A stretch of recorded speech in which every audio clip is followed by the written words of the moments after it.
Welcome to Soul Elevation, where you can guide your ascension to new heights. I'm your host, Kara Goodwin, and I'm excited for you to hear this conversation with Phyllis Leavitt. We cover some really profound ground.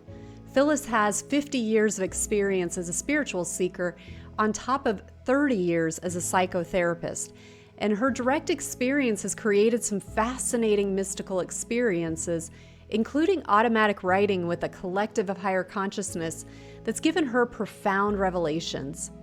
And in our episode, she shares really valuable insights on the chakra system, and I highly recommend paying extra attention to what she has to say about shadow work and spiritual bypassing. Seriously, this episode is a gem. Phyllis Leavitt's journey has been deeply enriched by receiving divine guidance on topics like soul path, chakra illumination, Christ consciousness, and transforming ego consciousness. As an author, she's shared her insights in A Light in the Darkness and Into the Fire, chronicling her spiritual journey. And in her latest book, America in Therapy, she explores the vital connection between psychological healing and the health of our nation. Phyllis is passionate about the intersection of psychology and spirituality, believing that the healing of our mind is key to deepening our relationship with spirit, and vice versa.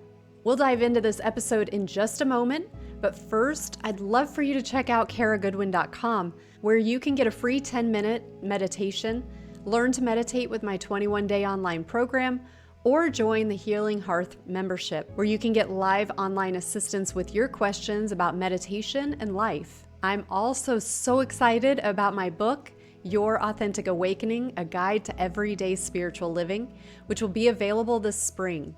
Find more information about this and so much more on karagoodwin.com.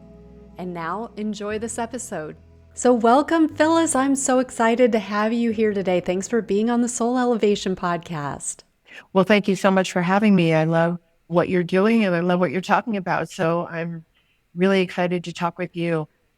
Well, I'm excited to hear from your experience. You've been a seeker for 50 years and a psychotherapist for over 30 years. So that is a wonderful dynamic combination, especially in these times. These are such changing times and such challenging times for people. How has your spiritual life informed your therapy practice when you were practicing? You know, that's a wonderful question because I really feel like the two need to come together for so many people in this age. And for me, you know, I was a spiritual seeker long before I knew anything about psychology. I had some very dramatic spiritual experiences when I was young that seemed to just come out of the blue. I couldn't control them. I couldn't make them happen. They just happened periodically. And but one of the things that happened for me, and I don't know how common this is, but one of the things that happened for me was that every blast of light, that's kind of how I would describe it, sort of lit up the darkness that I was living in. I had some trauma in childhood that I had buried. And so I kept going back to this very dark, scary place. And I couldn't understand why those two went together for me. And I don't know. This gives me so many chills. Okay. Sorry, I'm just like full body, like, woo, resonance. Okay, beautiful. Yeah, and actually I got the chills when you said that. So that went on for a while. And then when I was in my early 20s and I was in college, I met someone who was in a spiritual group and I joined that spiritual group and I really started to, you know, want to understand my unconsciousness. I wanted to understand how I could be more of an agent in making a spiritual connection. And I was in a number of different spiritual groups and did a number of practices. And I had this beautiful moment talking to someone in one of the groups that I was in. And I could just see that what he wanted was God's love. And at that moment, I really had an aha. And the aha was, I've been looking for God's love, which I think is a absolutely, or spirit's love, or connection with oneness, however you say it, because you know, where I am is not in a specific church or religion. But in that moment that I saw him, I knew that I wanted people's love and I needed both.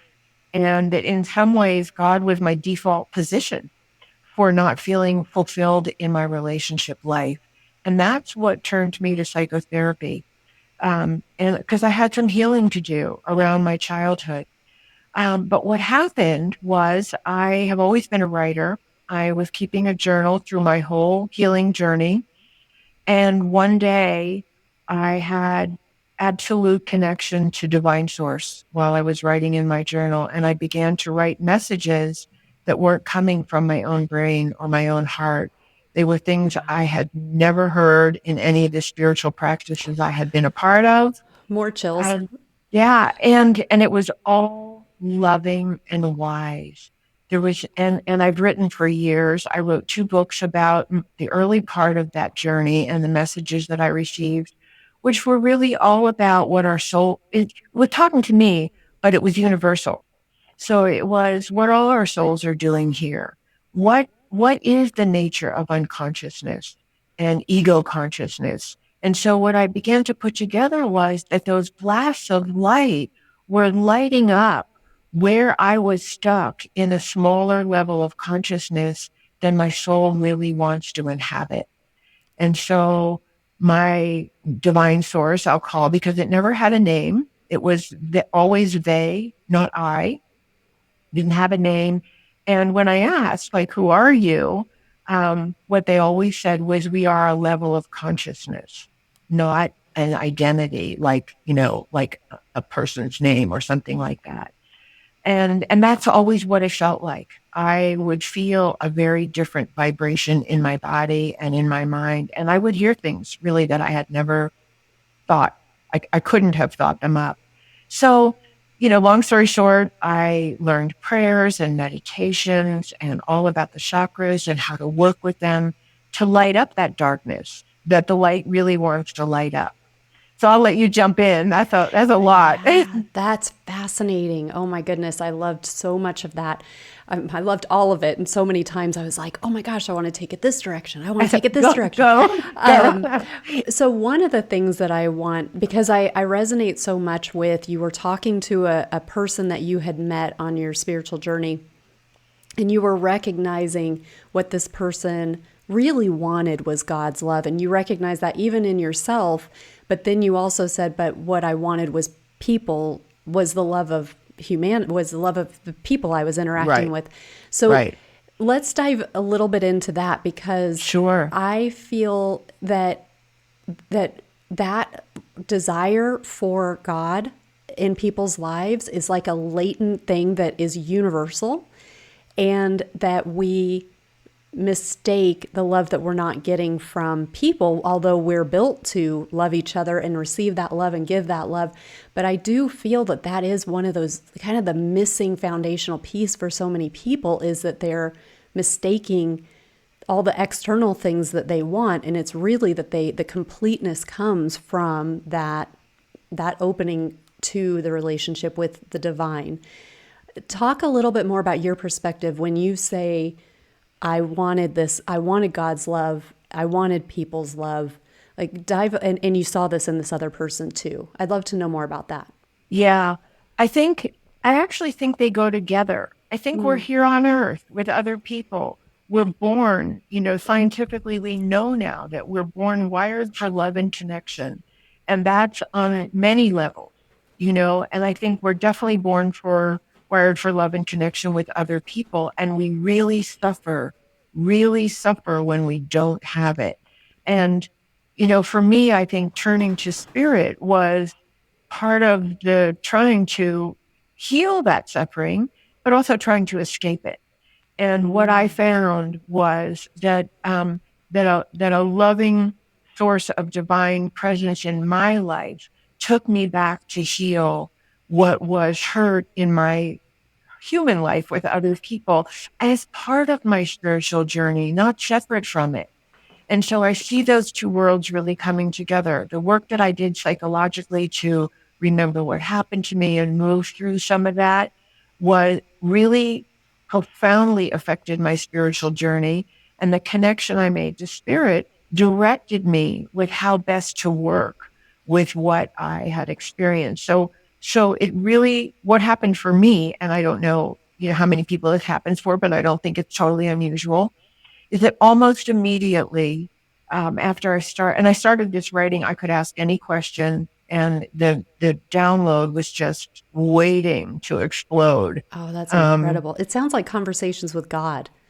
yeah, and it's my own version of, Right. the messages that I got, but it was definitely like that. Like I could just ask a question and they would be there with these phenomenal answers that were really universal to humanity and not just to me. But one of the things that happened for me right away was I started to see a past life that was very influential on this life. And and and it was really helpful because being trained as a psychotherapist, which I, became a psychotherapist during that whole healing journey myself, you look for the antecedents to what's going on now. And for myself, I couldn't, I could understand the things that were difficult in my life at that time through just looking at my childhood, but it seemed like there was more than that. And for some reason, for me, I had to see some past life experiences that were very traumatic also that weren't integrated.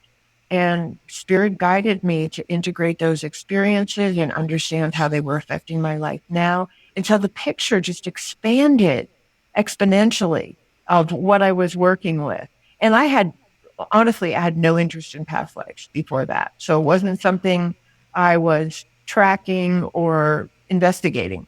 It's just fantastic, and there are a couple of things that that you have said that we would talk about in in circles about in spiritual circles. I mean to say, in terms of shadow work and Mm, spiritual bypassing, and these are absolutely.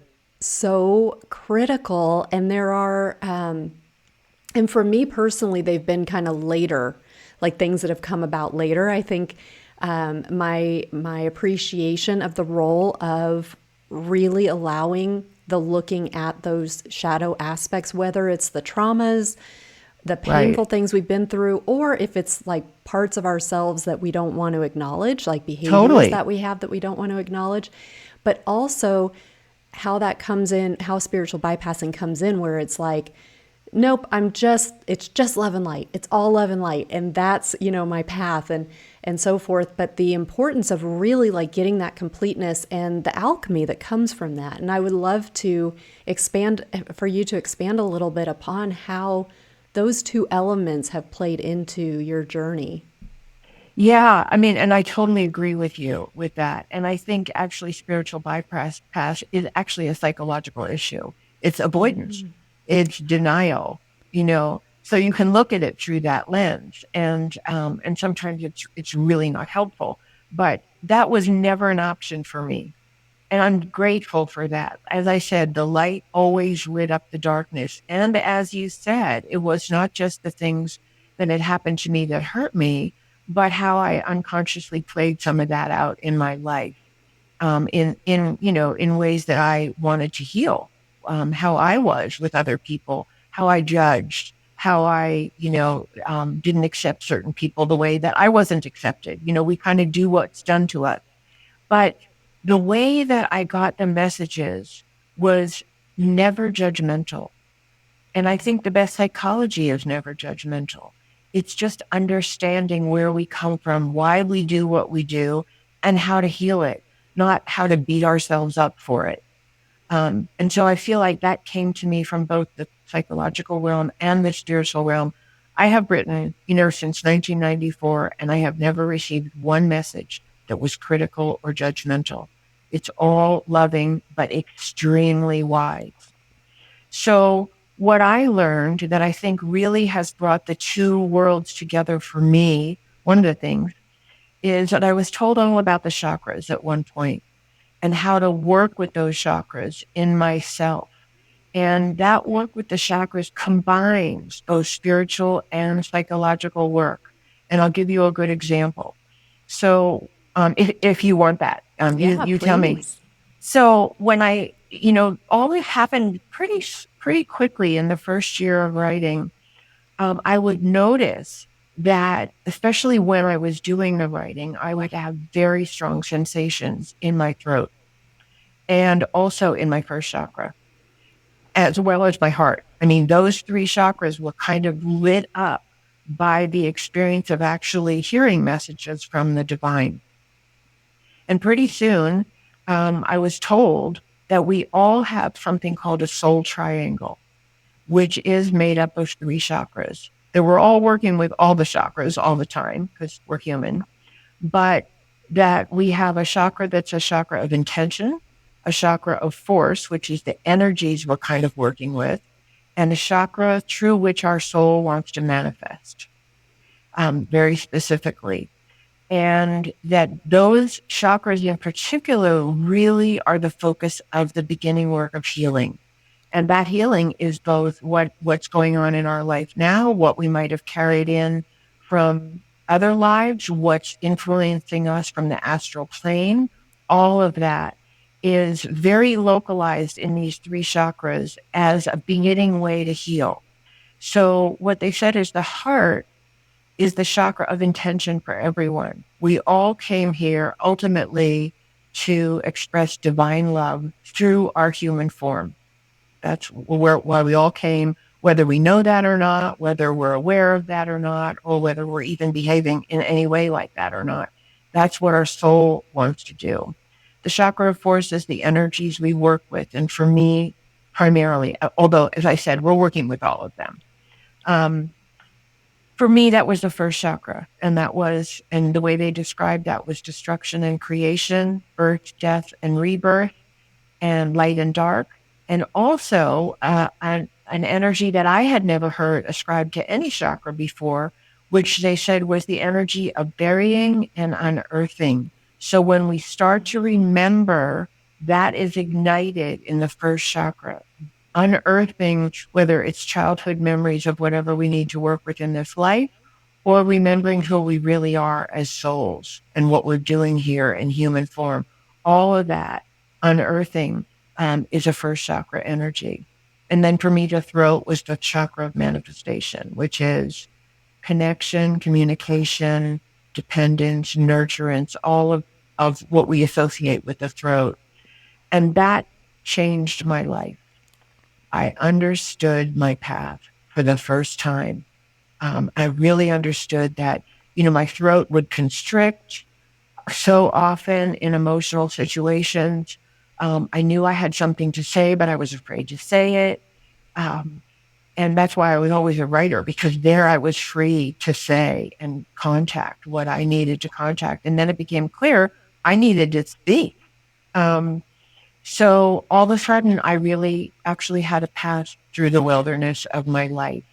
And it both directed me to heal the negative energies that had impacted my first chakra and were stuck there. I said that those were the energies of destruction and creation, part of them. And I had a lot of destructive energies. And most of that destructive energy was aimed at myself. Lots of self-criticism, lots of naysayer energies, lots of believing I wasn't lovable or would never be able to express what I wanted to express in life or find the love I wanted in life, all of that. And so I had a path of moving heart energy, love, divine love, through my first chakra and moving the destructive to the creative and moving that into my throat. And so what they said is we all have a soul triangle. And part of what I want to write in my next book is how to begin to understand that for ourselves, for anyone, what theirs is and how to work with it. And that's not in my first 2 books about my journey. Wow. Thank you for sharing that. So many things. First of all, I just want to highlight the beautiful way that, what did you say? Like the path of the wilderness of my life. A path through the wilderness. A path through the wilderness of my life. Oh my gosh. That's just beautiful. And then, so what you're saying is that everybody has a different combination of the 3 of them, but right. the heart is the same for everybody. That's the intention. Right. And then is the force one of the 3 lower ones? Is it always one of the 3 lower ones, or it could be any of the 7, or?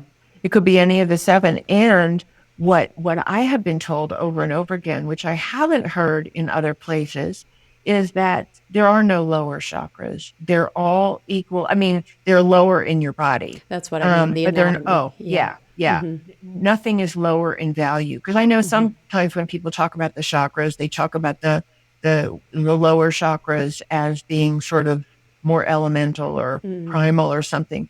But that's not the way they were presented to me. They said that the chakra energies are associated with something that they called the rays of creation that came into our body in this form. And we're working with all of them.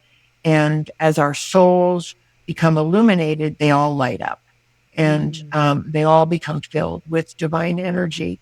And the ego energies begin to be integrated and transformed as we, meditate and apply the principles of our growth, which is, for me, a lot was just following that path. And that was often the guidance over and over again. Move the energy from your heart through any naysayer, destructive energies in your first chakra, and move them into the creative and bring that energy up into your throat and talk. And that was a workout for me. That was as much psychological work as it was spiritual work. Because, my default was to stay hidden and be quiet, even though that's not what my heart or my soul really wanted to do. Wow. I love that. I know you said it's not part of the books that you've written so far, and I do want to get to particularly your new book, but would you mind? I know that I don't want to leave people on a cliffhanger of like how you can work with these energies yourself or discover what your triangle is. Do you have any suggestions for listeners about how they can tune into what their triangle is? Yeah, gosh, I'd have to give you some kind of outline of what they said each of the chakras contains, what energies they work with. But if you want, I can try to say them really quickly here. Sure, let's try it. Yeah. So the first chakra, as I said, was destruction and creation, light and dark, birth, death, and rebirth, and the energies of unearthing what has been buried. That burying and unearthing, that I've not heard before either, and it makes so much sense. Totally, right? Yeah. It was a revelation. It was all a revelation. And again, I had not studied the chakras before I got this information.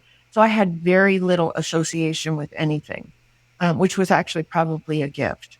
So the second chakra is the chakra of the male-female duality. But in some ways, it's the chakra of all the dualities. Or you could say that all the chakras on the ego plane, which they call the horizontal plane, are working in dualities, destruction, creation, birth and death. And so male and female. So it's the chakra on the illuminated side of the union of the two coming together to create new life. But in the expanded version of the second chakra, the way I was taught is that it's beyond just the masculine and feminine. It brings those together, but it's really on even more expanded level, the energies of reception and transmission. So receiving from the divine and transmitting that out into the world is a second chakra issue. And that gives life, new life to the birth of soul, really. So that's a quick version of that one. And there's a lot more information, but I'll just give you the quickie. So the solar plexus, they said, is the chakra of our will and our will manifesting. So it can be either the will of our ego and our personality, or it can be opening to the will of soul and oneness and God through us and manifesting, bringing that into manifestation in the world. It's also the chakra that deals with boundaries. So could be, and if you think about it, lack of boundaries is a will issue, and rigid boundaries are a will issue. And they're sort of two sides of a dysfunctional coin. And so in healing the solar plexus, we have kind of a semi-permeable membrane. We let out what is appropriate to let out, and we let in only what is appropriate and life-giving to let in. Heart, pretty clear. Heart is, love. Heart is love. And when the heart is closed, we know what is there. But it's also what they said is the heart chakra itself is the home of the teacher within us. So, and I found that very, very, and again, I have volumes to say about all this, but Yeah. just to think about that, that's where the teacher in us resides. And they also said that in a way you could look at the heart as the place where our soul seed got planted. When soul took on this human form, obviously got planted in all of our chakras and all of our energies. But the soul seed itself is in the heart chakra. And so awakening for many people often happens with an experience of love of some kind. And that's pretty common. The throat is connection, interconnection, communication, and nurturance.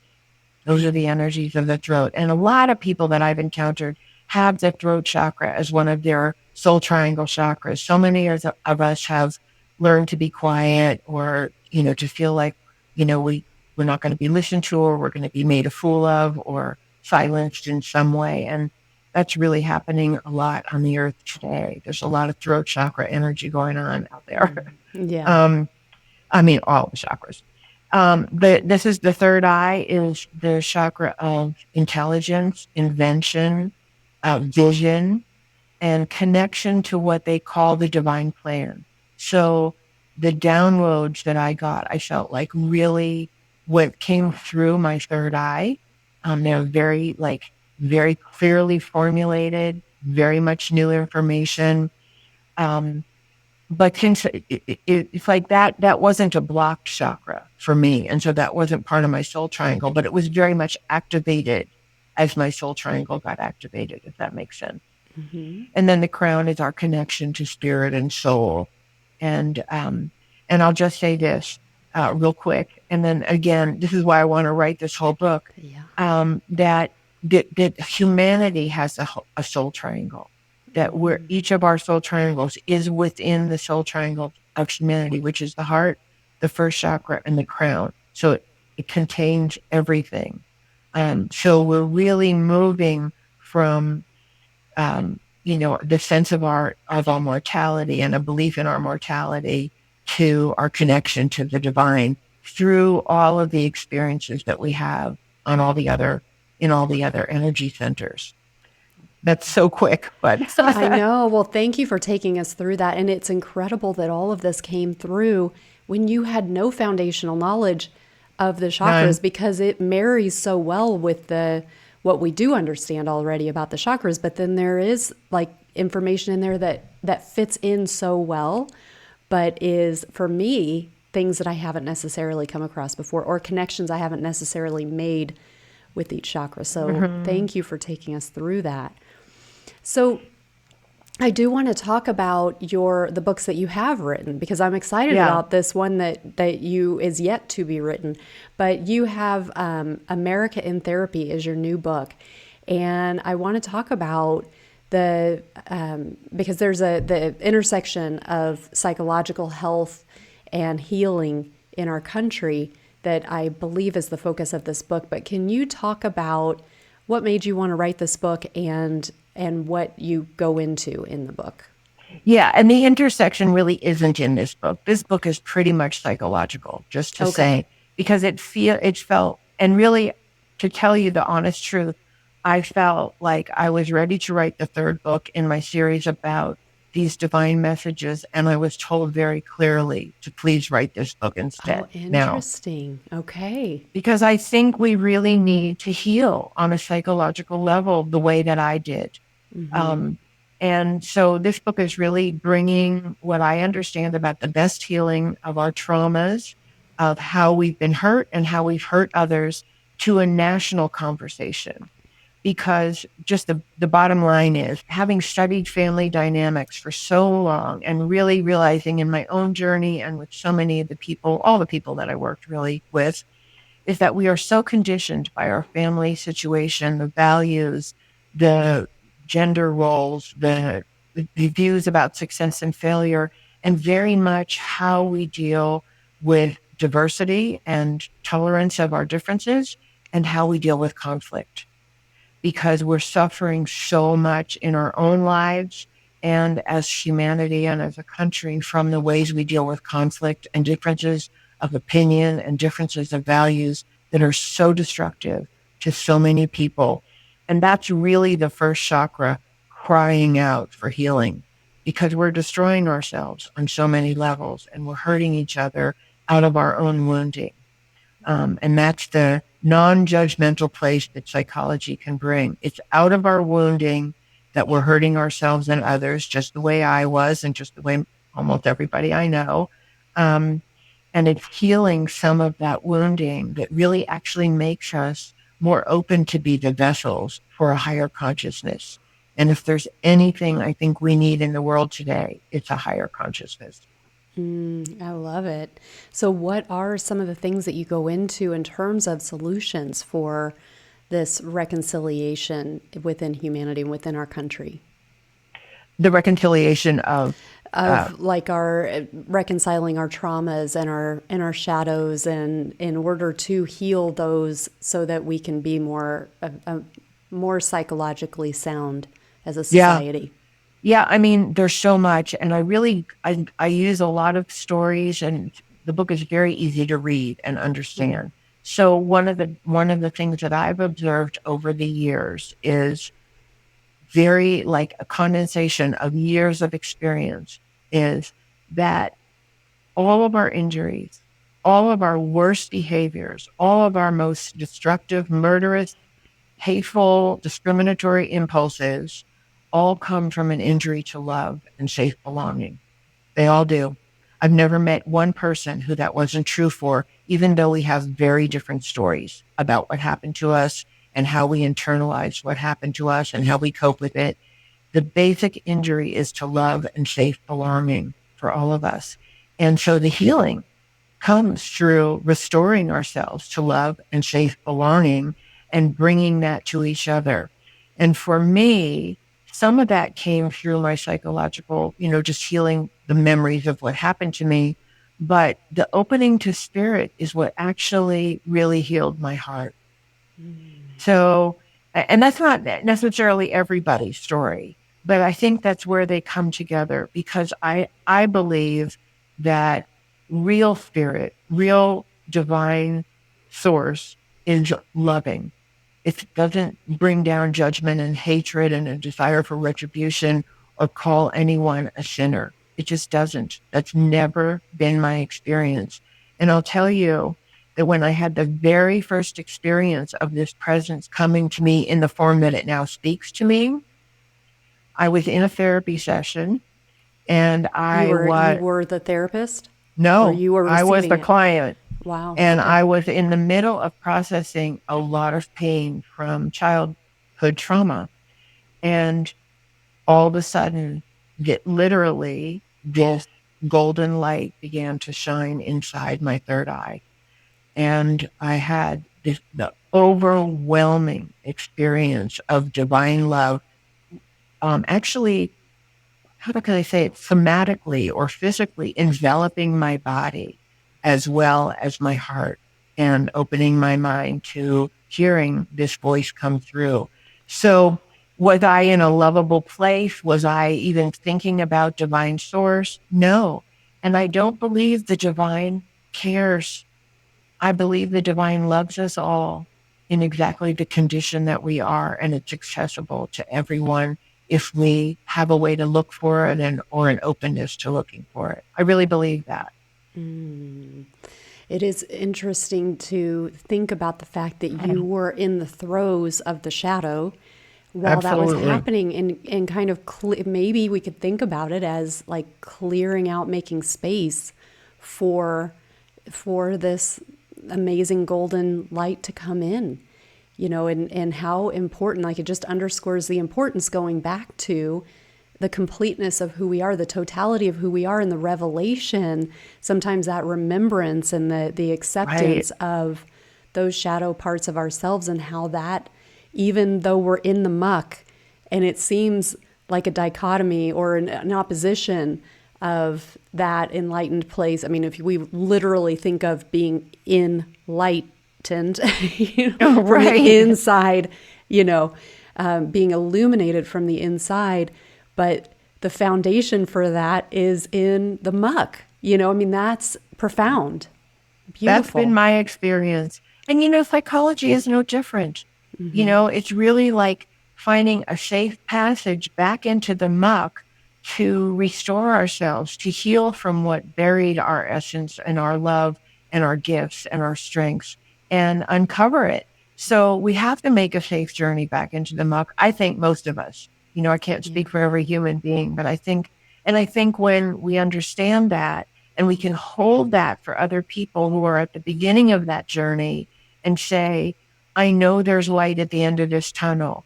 And because I was one who definitely said, I know there's light for other people, but I don't think I'm going to find it. And I think many people feel that way because the dark's pretty dark. Yeah. Wow, Phyllis, what a gift you are, because the fact that you have this psychotherapy background gives credence into a segment of the population that may not be open to your messages if they were coming from, like, I'm not trying to pick on anybody, but like an astrologist, because there is, for some people, there's a block. But psychotherapy is a bridge where it's like, okay, I can understand that my mental issues are affecting my life and I can get that far, but I'm not ready to think that the stars are affecting my life in any way. Right. But you have such a mystical and complete from all angles of life that you're embodying in that, but also that groundedness in the psychotherapy and just your ability to convey in such an understandable way is really a gift. So thank you so much for the work that you're doing. Please tell people how they can connect with you and your work. Yeah, thank you so much. Well, the first two books are about the beginning of that spiritual journey, and they're called A Light in the Darkness and Into the Fire, and they're both, available from any major bookseller. And then my latest book is called America in Therapy, and that brings in the spiritual piece. And the book that I really want to write is bringing them together. American Therapy is the psychological piece. And the book that I want to write is a lot about the chakras and how to bring the world of psychology and spirit together so that we can actually change what's going on in our lives and on this earth. So that we can be agents of that elevation of consciousness in a very grounded way. And if I can say this really quickly before I just say where you can find me, the whole issue of spiritual bypass really robs us of the opportunity to heal the muck, which is what I've had to do. And I'll probably be doing that my whole life. It's not like I finished that journey. But I think that's what we desperately need, is not to bypass the muck because it's destroying us. And so, I experienced that on an individual level, that the things that I had internalized were really destructive and were hurting me and hurting my ability to be the loving person that I really wanted to be in the world. So yeah, you can find me best on my website, which is www.phyllisleavitt.com. And it's PhyllisLeavitt, just to tell your listeners, because there's so many ways of spelling both of those names. And I have other interviews on there. I have blogs on there. I have information about my books on there. You can find me on YouTube. I have a YouTube channel that's for mostly about podcasts about America and therapy. I have another YouTube channel that I will be activating a little bit more in the near future that has some divine meditations on it and a little bit about my earlier work. And I'm on, Facebook and LinkedIn and Instagram and those kind of things. And you're welcome to, anybody who wants to, you're welcome to contact me through my website. There's a couple of different ways you can contact me through my website. And I'm also at my business address, Phyllis@phyllisleavitt.com. And I'm happy to talk with anyone who's interested. Beautiful. Well, God love you, Phyllis. Thank you for all the work that you're doing. Thank you for being here with me today. And it's just been really a joy. Well, thank you for having me. You've been incredible. And I'm just so in awe and grateful for the work that you're doing, because we just need to be connected on this level more and more, I believe. Beautiful. Thank you so much. Thank you. Thank you for listening to this episode of Soul Elevation. Please take a moment and think about someone in your life who might be uplifted or have their curiosity sparked by this content, and send it on to them. Let's keep sharing high-frequency, empowering content to reinforce the highest potential for humanity. I also invite you to subscribe to this content, and I thank you for your support. I'll see you for the next episode of Soul Elevation.